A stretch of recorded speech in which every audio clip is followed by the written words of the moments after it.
Hi, my name is Ryan Lynch. I'm going to tell you guys a little bit about interviews with instructional designers and what you can expect, what type of questions you can expect to be asked. First one would be probably the one that's asked in a lot of interviews, not just for instructional designers, but it's what type of work environment do you work best in?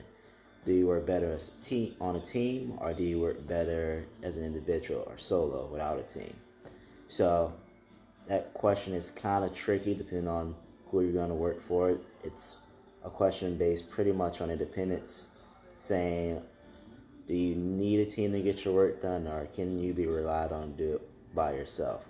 So when answering that question, just remember that it's not really a do you work better this way or this way. It's more of can you take the responsibility to get the job done, or and if you do choose a team, how does that team help you get the job done, and how can you help that team?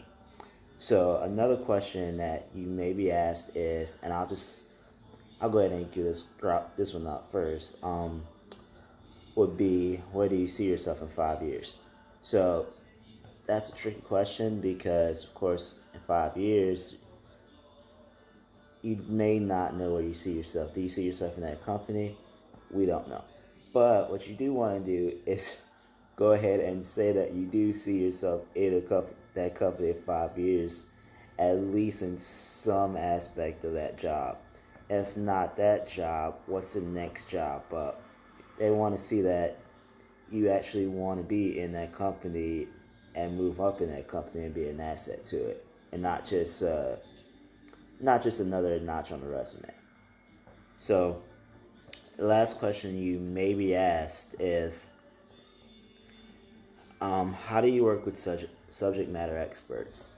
And that's asking is pretty much in instructional design, of course, you don't know everything. So you go in and you make the instructions, but the information you get is from a subject matter expert. So can you talk to that subject matter expert and translate what they give you and teach it to someone who doesn't know, and teach those people just what they would need to know to perform that job? And as well as that, another question you may be asked to go along with is, how do you work with other people?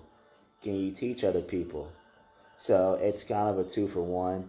I would say if you're going to answer that question about subject matter experts, just go ahead and go straight into how you would teach the next person from what you learned. And that's all, guys. Bye.